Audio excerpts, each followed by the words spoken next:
Guys? The Bench Buddies are back for the part 2 of the college basketball March Madness rankings 1 through 68 as we got 34-1 here, and we'll just kick it off right now. 34th, we got the South Dakota State Jackrabbits, a 13 seed with 30 wins all the way up here.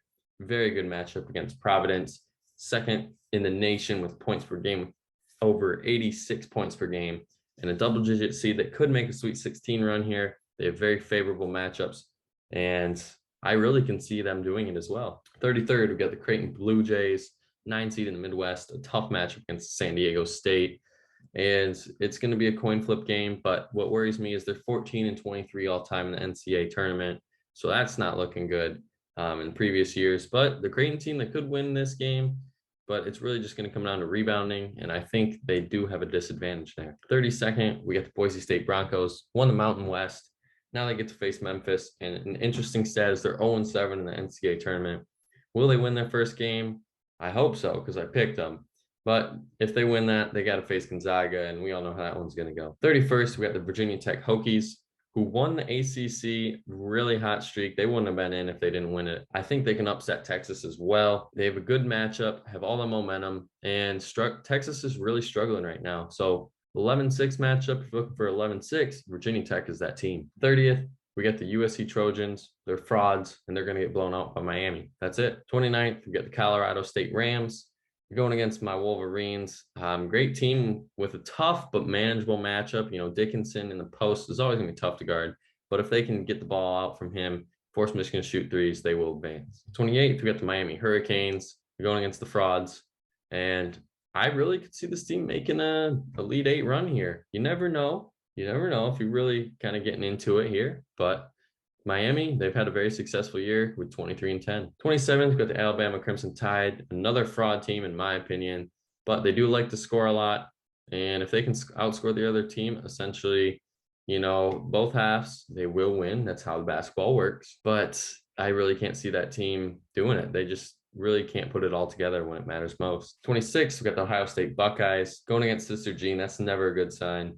And I really can see them being a first-round exit. 25th, we got the San Diego State Aztecs going against Creighton, play really good defense here. But if they do win this game, they are going to have to face Arizona in the second round, and that is not a matchup anyone wants right now. 24th, we got the LSU Tigers going against Iowa State. Will Wade just departed, you know, the allegations, they got rid of him. But they do still have a good matchup here, as I do think they can still win without their head coach. 23rd, we got those Longhorns, and you got a team that's hot, you got a team that's cold, and this is the team that's cold. Texas, you know, my preseason pick to win it all is not looking good right now, but stranger things have happened. 22nd, we got the North Carolina Tar Heels going against Marquette in the first round. They could be the first team, though, to beat a 1 seed, and I firmly believe that. They could beat Baylor if they face Baylor in the next round. But they just got to take advantage of Baycott, his size and strength. He's really dominated. Brady Manick, he's been great too. If those two have, you know, 2 20-point games, I really can't see a lot of teams stopping them. Murray State, we got them all the way up here at 21. 30-2 this year, won the OVC, going against San Francisco, and it's a coin flip game. But we really haven't seen them play a good team other than Auburn. And they lost that game by 10. So we're really going to see what this Murray State Racer team is made of. 20th, we got the Yukon Huskies. And they are on upset alert right now. The one thing that is a positive, though, is they have had good competition all year in the Big East. They didn't win it, but they came close. And their defense has really stepped up this year. And I think that's what's, you know, going to get them a win against New Mexico State. 19th, we got the Houston Cougars, 5 seed, going against a very high-scoring UAB team. But their defense is what's going to win them that game. And they could be a sleeper pick for another Final Four run. But we're just going to have to see how that plays out. 18th, we got the St. Mary's Gales. They will be facing Indiana in the first round. They're 5-10, though, in the NCAA tournament, which scares me. And this team is very capable of making a run to the Elite Eight, possibly Final Four, matching up potentially against Gonzaga if that were to happen. And, you know, just because they are in the West Coast Conference, you know, teams are going to talk about them, but they did beat Gonzaga. And it's always tough. If you can beat Gonzaga, then you're doing something right. So the Gales should move on here. 17th with UCLA Bruins. Can they make it 12 titles? That's the big question as a 4 seed. Another Final Four run, is that probable? It's possible, but I don't think it's going to happen. They should get by Akron here, and we'll talk about them next video. 16th with Illinois Fighting Illini. Kofi Coburn, obviously a beast. But what concerns me about this Illinois team is the consistency, how they can show up one game and absolutely get throttled the next. Hopefully, in the first round, it's the team that shows up. 15th, we got the Providence Friars, the team I won money on this year, but they deserve. But I just don't like it here. This matchup is not good against South Dakota State, very high scoring team. They deserve that 4 seed, but they're not going to play like it, unfortunately. 14th, we got the Iowa Hawkeyes, a team that is absolutely on fire. Points per game, they're 83.8, fourth in the nation. Keegan Murray with averaging almost 24 points per game. He's going to be the key if Iowa wants to make a deep run. 13th, we got the Arkansas Razorbacks. I'm going on the must bus here in the first round. Give me Arkansas. And could they make another surprise run is the big question. Well, we got the Wisconsin Badgers. Put them on upset alert. That Colgate team is a very underrated team. But what I do like is they are second in the nation with the fewest turnovers all year. So they rarely turn the ball over, and that's a good sign. You know, if someone's trying to pull an upset, they got to flip that script and make Wisconsin turn the ball over. 11th, we got the 2-seeded Auburn Tigers. Jacksonville State is a very good team. Should be ranked higher, as I said in the last video. But they are first in the nation blocks per game, almost 8. So don't go inside, as you know, you're going to get stuffed a few times. 10th, we got the Purdue Boilermakers. You know, 3 seed in the East. I think it's right where we thought they would be at the beginning of the year. Jaden Ivey's big dance. It's his last dance. More than likely, he's going pro. And if you're looking for not a 1 seed or a 2 seed to make the Final Four, I think this is your best shot at a 3 seed with Purdue. 9th, we got the Texas Tech Red Raiders. They got a good matchup against Montana State, but it is their first March Madness experience without Chris Beard. And this is the team that I took to win it all. So hopefully that happens. 8th, we got the Tennessee Volunteers. Can they ride the SEC tournament momentum? I think that's the big question. I think they can, at least for this first round game against Longwood. But give them props as they won the SEC tournament, beat some good teams, do it.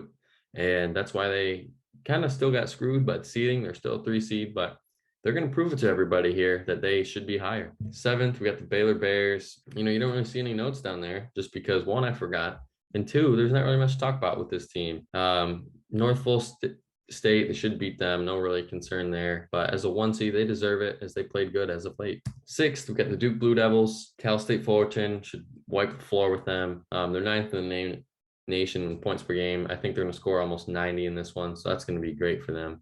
But Coach K, when is his last game? That is going to be the big question surrounding this Duke team. 5th, we got the Villanova Wildcats. Colin Gillespie has been there for 7 years. They won the Big East yet again with him, and they're going to win this first round matchup against Delaware. No really concerns here, no upset at all for Villanova. 4th, we got the Kansas Jayhawks, number 1 seed of the Midwest in the easiest bracket, so that does give them advantage. And it seems like no one's talking about them as the 1 seed here. It's all Gonzaga, Arizona, and everyone's right now this Kansas team. But they are a popular Final Four pick just because they're in that easier bracket.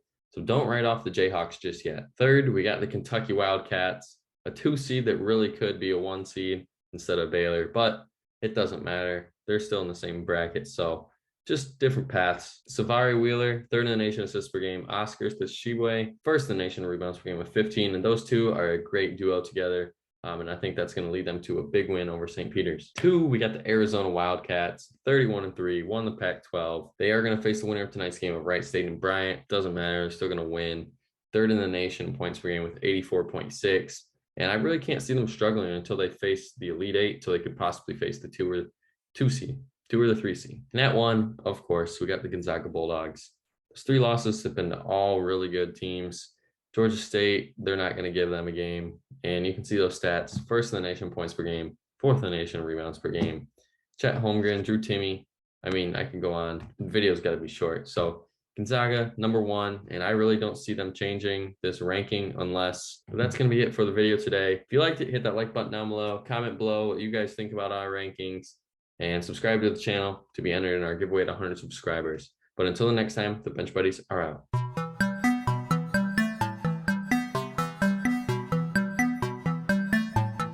She never called back.